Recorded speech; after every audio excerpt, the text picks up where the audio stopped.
गुल में पलास की मड़ावे कीगी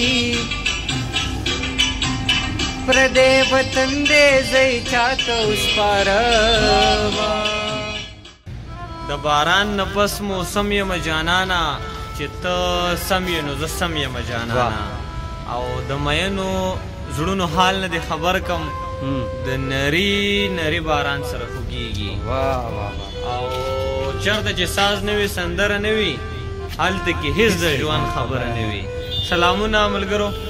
په دې هیله یم چې تاسو ټول بخیر. باران وشو، خو په سړک باندې باران وشو، خو په هر حال موسم چې دی نو ډېر انتهایی ښایسته موسم دی.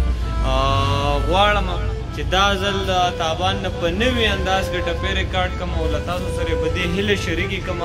چې ستاسو به خوښې شي او تاسو به یې د نورو ملګرو سره هم شریکې کړئ. نو تابان صاحب ارشاد. په زړه دې سدي راته وایه خمارو سترګو دې ګیلې راوړې دینه خمارو سترګو دې ګیلې راوړې دینه زما په تشه خندا مستا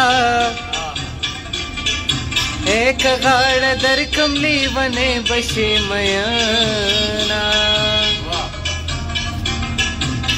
که غاړه درکم لیونې بشي میانا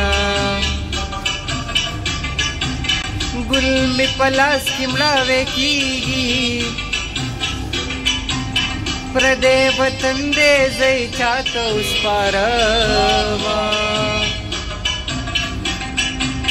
پردې وطن دې زئی چاته اوس پارما او پردې وطن دې مسخوتن دې د پر هرونو نسندرې جوړو ما د پر هرونو نسندرې جوړو ما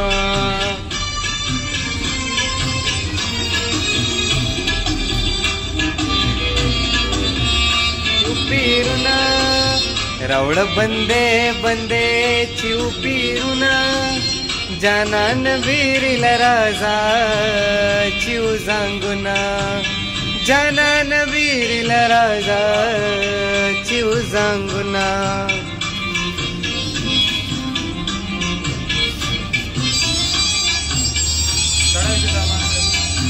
ناوستیک دے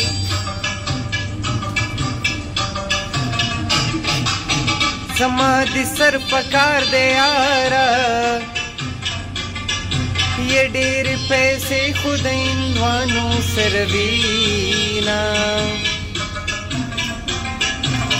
ډېر پیسې خود اندوانو سروینا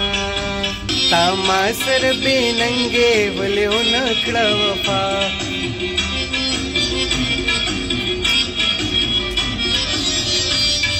کراکړه دوستانو دو کراکړه د ژوند په لار ډېرو اشنایانو دو کراکړه د ژوند په لار ډېرو اشنایانو دو کرا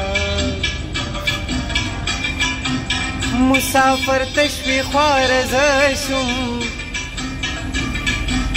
خوار دې مور شه چې سفر له دې لېږې نه خوار دی مور شه چې سفر لدې لېږینا زما په تشه خندا مستا که غاړه درکم لیونې بشې میانا که غاړه درکم لیونې بشې میانا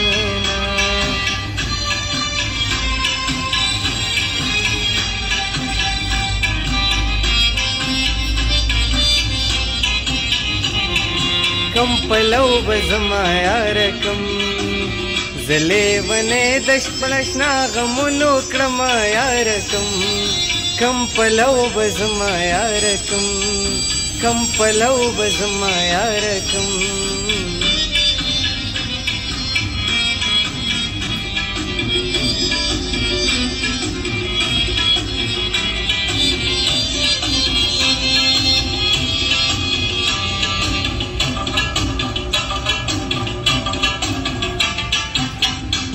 مسافرین په خیر راغلې اول غیږ درکم که د ژبو لټومه اول غیږ درکم که د ژبو لټومه गाड़ी सर द विष्टो दे जमलाले द पद कनु लगवोना जमलाले द पद कनु लगवोना پرختنه دا پیره نه دی انسان دی یو سړی دی لکه خدای را باندې ګران دی او دی جنۍ چې دغه لور پکې نیولې یو هلک د دغې غېږې په ارمان دی او محبت د کتابونو خرڅول دي مطلب ګټه پکې نشته دی تاوان دی هیلهمند یم چې د تابان صاحب د دې دومره خوږو ټپونه به تاسو خوند اخیستی ستاسو په یاد کې راولمه مونږ چې په کوم ځای کې یو دا زمونږ د رڼا دفتر چې دی نو چت دی مونږ د هغې په چت باندې ولاړ یو او د سواد د ښکلي موسم نه مونږه بلا خوندونه مو واخیستل او هغه شعرونه څنګه دي وریځو والا وریځې راوله باران راوله زلفو له سڼ ورکه طوفان راوله سپرلي را به د احسان ومنم خو ته د ځان سره جانان راوله وریځو غېږې ورکړې او ملم جبې ته ګوره چېرته چې دا شعرونه چې مې کوم وي دا د ازل صاحب و چېرته چې خادو سي آبادو سي د لوی الله په امان